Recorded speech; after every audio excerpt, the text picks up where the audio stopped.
বউ পাইয়া সুন্দরী স্ত্রী পেয়ে মায়ের কথা ভুলে যেও না। অনেক সাহেব আছে মায়ের কথা ভুলে যায়, স্ত্রীর কথা অনুযায়ী মায়ের উপরে অত্যাচার করে, এরকমও বহুত আছে।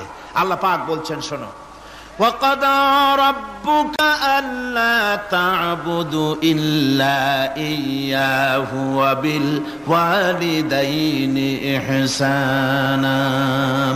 তোমার প্রভুর পক্ষ থেকে ফয়সালা হয়েছে, চূড়ান্ত সিদ্ধান্ত হয়ে গিয়েছে, আমি আল্লাহর ইবাদতের পর তোমার মা বাপের ইহসান করবে, খেদমত করবে, তাদের জন্য উপকার করবে, তাদেরকে ভালোবাসবে। আল্লাহ রাব্বুল আলামিন বলেন মা বাবার সঙ্গে কেমনে কথা বলবে, তাদের সাথে কিভাবে আচরণ করবে, আল্লাহ তাও শিখিয়ে দিয়েছেন। আল্লাহ পাক বলেন ওয়ালা তাকুল লাহুমা ওয়াকুল লাহুমা কাওলান কারীমা। মা বাবার সাথে সম্মানজনক কথা বলো। ওয়াকুল লাহুমা কাওলান কারীমা, সম্মানজনক কথা বলো। মাথায় ঝাঁকি দিয়ে রাগ করে চোখ মোটা করে কথা বলো না। তুমি সন্তান, তোমার জন্য সবচাইতে বড় পীর তোমার আব্বা, তোমার আম্মা, ঠিক কিনা কন? ছেলের জন্য, মেয়ের জন্য, সন্তানের জন্য সবচাইতে বড় পীর কে? বাপ মা। এটা ভালো করে মনে রাখতে হবে।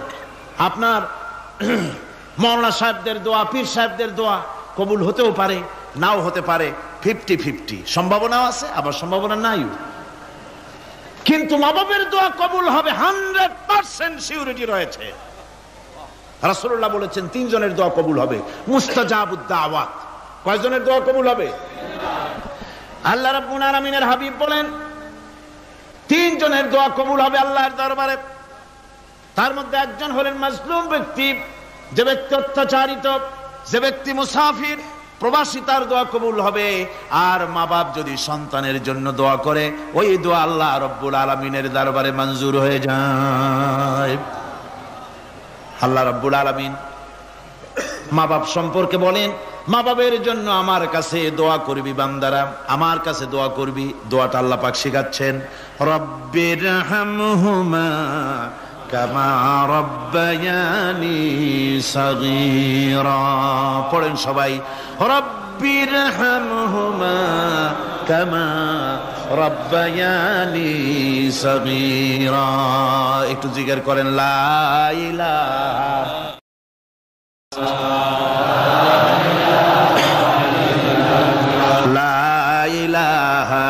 ইল্লাল্লাহ, লা ইলাহা ইল্লাল্লাহ, লা ইলাহা ইল্লাল্লাহ, লা ইলাহা ইল্লাল্লাহ মুহাম্মাদুর রাসূলুল্লাহ। আমার ভাইরা, আল্লাহ পাক শিখাচ্ছেন, বান্দা তোর মা বাপের জন্য আমার কাছে দোয়া কর। আল্লাহ রব, আয় আমার প্রভু, আমার মা বাপ যেমন ছোটবেলায় আমাকে স্নেহের কোলে লালন পালন করেছে, আয় আমার আল্লাহ তুমি আমার মা বাপকে তোমার রহমতের কোলে লালন পালন করো। আল্লাহ শিখাই দিয়েছেন। আমার ভাইরা, প্রত্যেক নামাজের পরে এই দোয়াটা ভুলে যাবেন না। ভুলে যাবেন? ভুলে যাবেন? আমার ভাইরা, আমার বোনেরা, সবাই প্রত্যেক নামাজের পরে পড়বেন, রব্বিরহামহুমা কামা রব্বায়ানি সগীরা। এই দোয়া করতে কেউ ভুলে যাবেন না। আল্লাহ রাব্বুল আলামিন বলে, বান্দারে ওয়া ওয়াসাইনাল ইনসানা বিওয়ালিদাইহি ইহসানা হামালাতুহু উম্মুহু কুরহা ওয়া ওয়াদাতুহু কুরহা। আল্লাহ পাক বলেন, আমি পৃথিবীর সমস্ত মানব মণ্ডলীকে উপদেশ দিয়েছি, মা বাপকে সম্মান করো, শ্রদ্ধা করো, তাদের উপকার করো। তার কারণ হলো তোমার মা তোমাকে গর্ভে ধারণ করেছে অত্যন্ত কষ্টের সাথে। আল্লাহ বলতেছেন, মা তোমাকে গর্ভ ধারণ করেছে অত্যন্ত কষ্টের সাথে, এরপরে তোমাকে ডেলিভারি করেছেন অত্যন্ত কষ্টের সাথে, তোমাকে ডেলিভারি করেছেন। গভীর রাত্রে মানুষ সব ঘুমায় যায়, গর্ভবতী মা ঘুমাতে পারে না, সন্তান পেটের ভিতরে, হাঁটু দিয়া গুতা মেরেছে, পা দিয়া লাথি মেরেছে। মা চরম শীতের রাত্রে, প্রচন্ড শীতের রাতে গায়ের লেপটা সরায় দিয়া মা একবার দাঁড়ায়, আর একবার বসে, একবার দেওয়ালের সাথে হেলান দিয়া দাঁড়ায়। কষ্ট করে রাতটারে কাটায় দেয়। আবার সারাদিন সংসারের জন্য কাজ করেছেন, রান্না বান্না করেছেন মা, সকলকে খাওয়াইয়া মা শেষের দিকে খেতে গেছেন। যখন নিজে খেতে গেলেন, খাবারের ক্ষুধা নিয়ে পেট ক্ষুধা নিয়ে খেতে বসেছেন, পেটের ভিতরে সন্তান লাথি মেরেছে, পেটের মধ্যে ঘুষা মেরেছে, হাঁটু দিয়া গুতা মেরেছে, ভরা পেটে পেটের ভিতরে সন্তান গুতা মারলো হাঁটু দিয়া মাথা দিয়া। মা ক্ষুধা রয়েছে পেটে, খেতে পারলেন না, বেদনা শুরু হয়েছে। খাবারের থালাটা ঠেলে দিয়ে মা দাঁড়ালেন, বসলেন, চোখের পানি ফেললেন। এভাবে করে মা একটা দুইটা দিন নয়, 10টি মাস পর্যন্ত সন্তানটাকে পেটের মধ্যে নিয়ে, একটা জীবিত মানুষ আর একটা জীবিত সন্তান পেটের মধ্যে নিয়ে নড়াচড়া করছেন, চলাফেরা করছেন। কিতাবের মধ্যে এসেছে রাতের বেলায় মা যে ঘুমাতে পারেন না, সন্তানের নড়াচড়ার কারণে। রাতভর ইবাদত করলে যত সওয়াব পাওয়া যেত, আল্লাহ ওই সওয়াব মায়ের আমলনামায় লিখে দেন। সন্তান পেটে থাকার কারণে খেতে পারে না, পেট ভরে ক্ষুধায় কষ্ট পায় মা। এই জন্যে 10 মাস ধরে রোজা রাখলে যে সওয়াব হতো, আল্লাহ রাব্বুল আলামিন মায়ের আমলনামায় রোজার সওয়াব লিখে দেন। 10 মাস পুরে গেল, সন্তান ডেলিভারির সময় চলে এলো। মায়ের মন বিমর্ষ, সন্তান ডেলিভারি হবে, না জানি মরে যাই নাকি, না জানি অপারেশন লাগে নাকি, কি অবস্থা হবে। মা খেতে পারে না, মুখটা শুকায়া যায়। ডেলিভারির সময় যখন আসে, মা বাবার কাছ থেকে বিদায় নিয়ে যায়, স্বামীকে একান্তে গোপনে ডেকে নিয়ে বলে, প্রাণের স্বামী, দীর্ঘদিন একসঙ্গে ঘর কন্যা করেছি, অপরাধ হয়ে যেতে পারে, আমারে মাফ করে দিও। আমার মনে হয় এবার আমি আর বাঁচবো না। সংসার থাকলো, চাবি থাকলো, সব বুঝে নাও, আমারে মাফ করে দিও। মা চলে গেল সতিকা গৃহে, ক্লিনিকে চলে গেল, অপারেশন থিয়েটারে চলে গেল, অথবা ডেলিভারির জায়গায় চলে গেল। ডেলিভারি পেইন শুরু হয়ে গেল, বেদনা শুরু হয়ে গেল। এক একটা বেদনা যেন মায়ের এক একটা মৃত্যু যন্ত্রণা শুরু হয়ে যায়। এমন যন্ত্রণা, প্রসব বেদনা দুনিয়ার ভুক্তভোগী মা ছাড়া আর কেউ জানে না। এই চরম বেদনার ভেতর দিয়ে, চরম কষ্টের ভিতরে মা যখন একটা বাচ্চা প্রসব করলো, জিহাদের ময়দানের মতো মা রক্তাক্ত হয়ে গেলেন, সন্তান দুনিয়ায় এলো। মা তখন অস্থির থাকেন। এত বড় বিরাট কষ্টের ভিতরে আল্লাহ রাব্বুল আলামিন বলেন, সন্তান যখন ডেলিভারি হয়ে গেল, মায়ের মনের ভিতরে আমি তখন এই ফিলিংস, এই টেন্ডেন্সি জাগ্রত করে দিই, দেখ কি হয়েছে। মা তখন দেখতে চায় কি হয়েছে।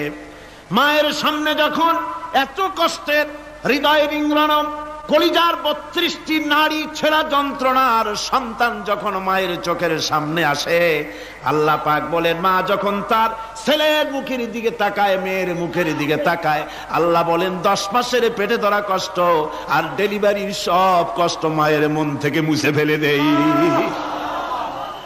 আল্লাহ রাব্বুল আলামিন বলেন, খবরদার দুনিয়ার মানুষ, এমন মায়ের সাথে নাফরমানি করবি না, এ মায়ের সাথে নাফরমানি করবি না, মাকে সম্মান করবি, মার কাছে দোয়া চাবি। দুনিয়ায় যদি সম্মান চাও, রিজেক্ট চাও, মায়ের পায়ে ধরে কাঁদো। মায়ের জাতি অনেক সম্মান তার। রাসূল করিম সাল্লাল্লাহু আলাইহি সাল্লামকে প্রশ্ন করা হয়েছে, হুজুর খেদমত করবো কার? হুজুর কয় মায়ের। তারপরে কার? হুজুর কয় মায়ের। তারপরে কার? হুজুর বলেন মায়ের। তারপরে কার? তোমার পিতার। 3 গুণ। তোর মায়ের মর্যাদা 3 গুণ বেশি, তোর বাপের চাইতে মর্যাদা বেশি। সুবহানাল্লাহ পড়ে। আর আজকে ইসলামের শত্রুরা তারা বলে যে ইসলাম নারীর অধিকার আদায় করে নাই। নারীর অধিকার ইসলাম দেয় নাই তো কে দিয়েছে? আমার বন্ধুগণ, বিশ্ব নবী জনাব মুহাম্মদ রাসূলুল্লাহ সাল্লাল্লাহু আলাইহি ওয়াসাল্লাম মসজিদে নববীর ভিতরে বসে আছেন। এক বৃদ্ধা মহিলা মসজিদের মধ্যে প্রবেশ করলেন। হুজুর বৃদ্ধাকে দেখে দাঁড়ায় গেলেন। বিশ্ব নবী বুড়ি মেয়ে লোককে দেখে দাঁড়ায় গেলেন। আল্লাহর নবী বুড়িকে দেখে দাঁড়ালেন। বুড়ি যখন কাছে এলেন, আল্লাহর নবী নিজের গায়ের চাদর বুড়ির জন্য বিছায়া দিলেন। বুড়ি বসলেন। এরপরে কথাবার্তা সারার পর বুড়ি যখন বিদায় হবেন, হুজুর আবার দাঁড়ালেন। বুড়ি মহিলা চলে গেলেন। সাহাবায়ে কেরাম বলেন, ইয়া রাসূলুল্লাহ, কিছুই বুঝলাম না, একজন বৃদ্ধা মহিলার জন্য বিশ্বনবী দাঁড়ান আর গায়ের চাদর বিছান, আমরা বড় আশ্চর্য হয়ে গেলাম। নবীজি বলেন, ও আমার সাহাবীরা, তোমরা জানো না এই মহিলা কি চিনতে পারো নাই? আমি আমার মায়ের দুধ আমার জীবনে কিসমতে তেমন হয় নাই, আমি আমার মায়ের দুধ তেমন কিসমতে পাই নাই। যার বুকে দুধ খেয়ে, যার কোলে কাখে চড়ে আমি বড় হয়েছি, আমার সেই দুধ মা ইনি হযরতে হালিমাতুস সাদিয়া, আমার সেই দুধ মা। রাসূলুল্লাহ নিজে সম্মান দিয়েছেন মায়ের। খবরদার, মাকে অসম্মান করবেন না, মাকে সম্মান করবেন, মাকে শ্রদ্ধা করবেন। আমার বন্ধুগণ, আলেম ওলামা পীর বুজুর্গদের জন্য হাদিয়া তো দেন, আপনারা কোনো নিষেধ নাই, দেন। হাদিয়া দেওয়াও সুন্নত, নেওয়াও সুন্নত, দিবেন, আমি কোনো নিষেধ করি না। কিন্তু আমি বলতে চাই, পীর বুজুর্গদের কাছে, আলেম ওলামাদের কাছে হাদিয়া দিয়া আল্লাহরে যত না খুশি করতে পারবেন, এই ডালিম বেদানার মৌসুমে বেদানা একটা ভেঙে নিজ হাতে যদি মায়ের মুখে তুলে দেন, আল্লাহর আরশ খুশি হয়ে যাবে, আল্লাহর আরশ আজিম খুশি হয়ে যাবে, আল্লাহ পাক খুশি হয়ে যাবেন। মায়ের খাওয়াও, বাপকে খাওয়াও, তোমার সবচেয়ে বড় পীর তিনি। সুবহানাল্লাহ পড়ে, সুবহানাল্লাহ। মা বাপ যদি একটু দোয়া করে দেয়, তোমার জিন্দেগীর কাম শেষ। একটু বদদোয়া করলে জাহান্নামে যাবা।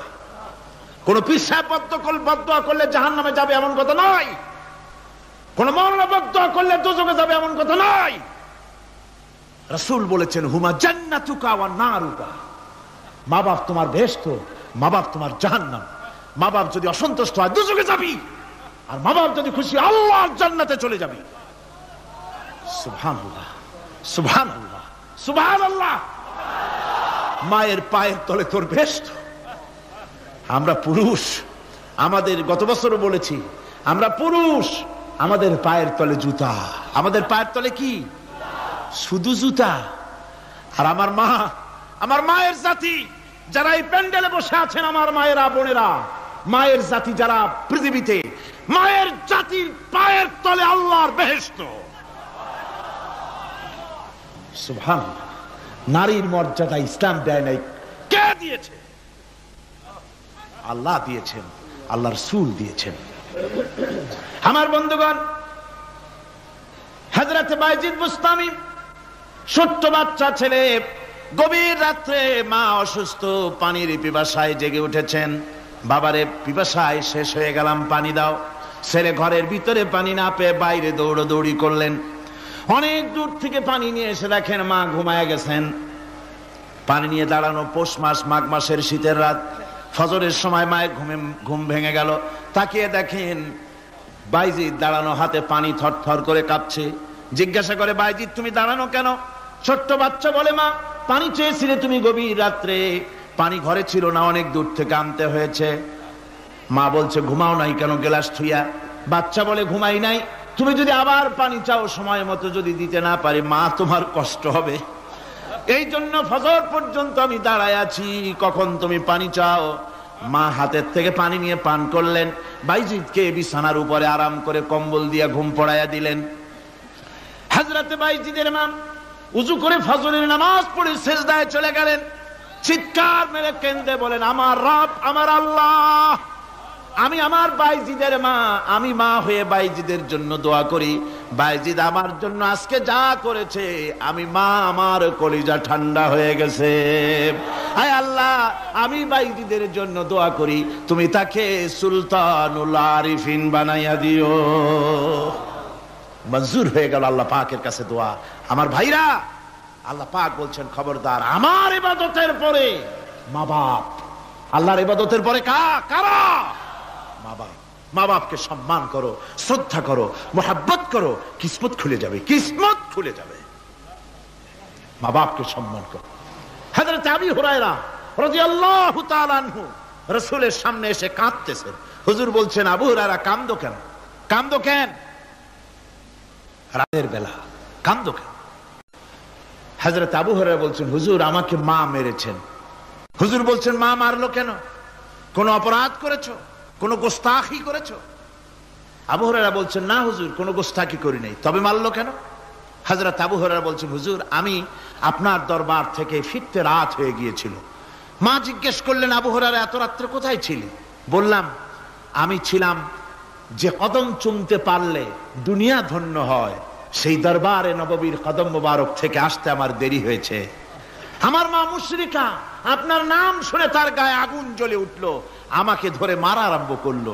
বলল, হয় আমার বাড়ি ছাড়বি আর না হয় মুহাম্মদ সাল্লাল্লাহু আলাইহি ওয়াসাল্লামের দরবার ছাড়বি। আমি বললাম, আমার মা, তুমি বুড়ি মানুষ, তোমার গায়ে যত শক্তি আছে সমস্ত শক্তি দিয়ে আমারে পিটাও, আমারে মারো। মারতে মারতে আমাকে বাড়ি থেকে তুমি বের করে দাও। তোমার বাড়ি শুদ্ধ, তাম দুনিয়া ছেড়ে দিতে পারি, আল্লাহর নবীর কদম মোবারক ছেড়ে দিতে পারি না। হুজুর, আমার মা আমাকে গলা ধাক্কা দিয়ে বের করে দিয়েছেন। হুজুর বলছেন, আবু হুরায়রা তোমার মা তোমাকে মেরেছে, তুমি আমার কাছে নালিশ করছো? আমার তো এখানে ইন্টারফেয়ার করার কিছুই নেই।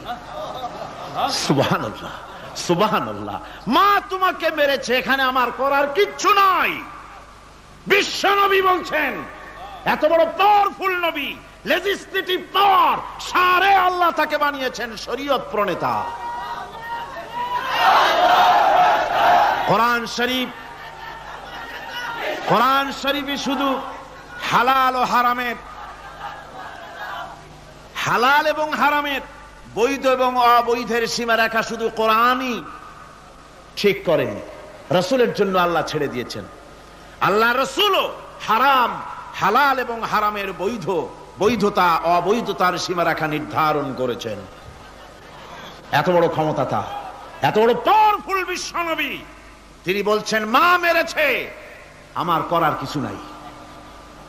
চিন্তা করেন কত বড় কথা, এ কথার লোড কত। হযরত আবু হুরায়রা বলেন, ইয়া রাসূলুল্লাহ, মা মাকে মেরেছেন, আমি আল্লাহর নবীর কাছে মায়ের বিরুদ্ধে নালিশ করতে আসি নাই। বললেন, কেন এসেছো?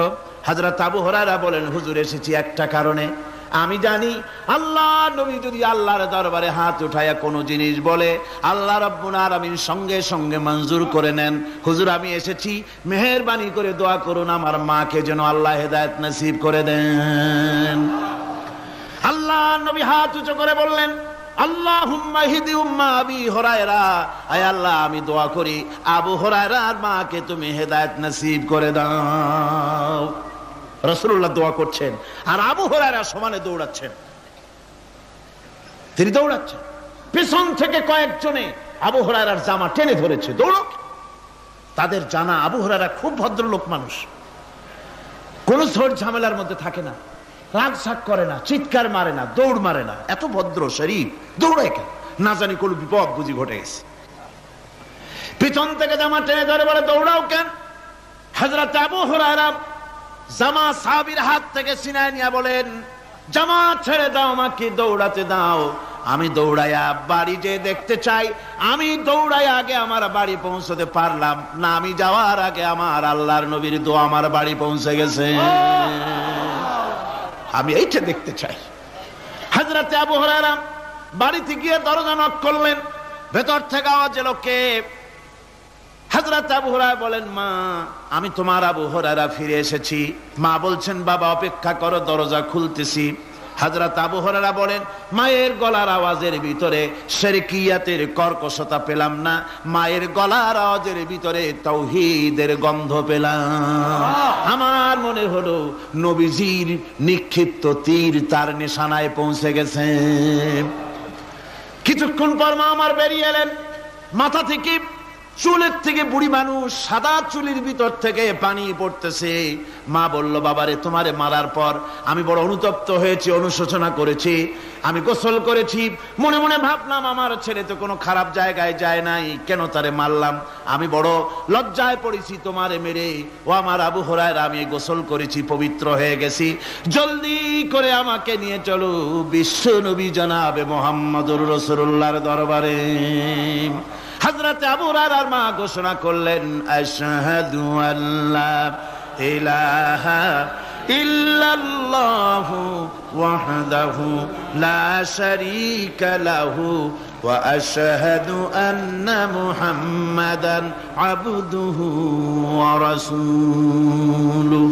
আমার ভাইরা, মা বাপ সবচেয়ে সম্মানের জিনিস। আল্লাহর ইবাদতের পরই মা বাপের খেদমত করতে হবে। আল্লাহ পাক বলছেন, বান্দারে দেখ, মায়ের পেট থেকে আনলাম, মায়ের বুকের মধ্যে মহব্বত পয়দা করলাম, এত মহব্বত দিলাম তোর উপরে, যে কোনো বিদেশে যান, যেখানে যান, বাড়িতে ফিরলে পরে সকলে ছেলে মেয়ে ভাই বোন সবাই দেখবে সুটকেসে আমার জন্য আনছে কি, সবাই চিন্তা করবে আমার জন্য কি এনেছে। একমাত্র মা সন্তানের মুখের দিকে তাকাবে কখন খাইছে সে। সুবহানাল্লাহ, সুবহানাল্লাহ, আমার বাসার মুখখানা শুকনা, তুই বুঝি আজকে কিছু খাইস নাই। বিদেশে যেসব সন্তান থাকে, মা কাটা কবুতরের মতো ছটফট করে। আমার ছোটবেলার কথা আমি দেখেছি সরসিরা মাদ্রাসায় পড়তাম, আব্বা টাকা দিতেন মাদ্রাসায় যাওয়ার সময়, আবার মা আবার মুরগির ডিম বিক্রি করা, বিভিন্ন জিনিস বিক্রি করা বা বাজার করা পয়সা, উদ্বৃত্ত কিছু পয়সা আব্বার অজান্তে আমার হাতের মুঠার মধ্যে দিয়ে দিতেন। যখন মাদ্রাসার দিকে রওনা হয়েছি, পর্দার আড়াল থেকে দরজা থেকে দেখতাম, যতক্ষণ তাকায় দেখতেছি চোখ থেকে পানি দরদর করে পড়তেছে। সুবহানাল্লাহ, মা কি জিনিস! আল্লাহ আল্লাহ আল্লাহ। বিদেশে যদি কারো সন্তান মারা যায়, সবার জানার আগে কবি বলতেছেন, বিদেশে বিরাজ্য যার পুত্র মারা যায়, পশু পক্ষী না জানিতে আগে জানে মায়। মায়ের কলিজার তারে টান লেগে যায়, মা বুঝতে পারে আমার সন্তানটা নাই। আহারে মা! আমার বন্ধুগণ, মা যার বেঁচে আছে বেয়াদবি করেছেন, পাও ধরে মাপ নিয়ে নেবেন, পাও ধরে মাপ নিয়ে নেবেন। মা তো পাও ধরে দেখবেন মাফ করে দিবে। সুবহানাল্লাহ, সুবহানাল্লাহ, কত দরদ তার বুকের মধ্যে।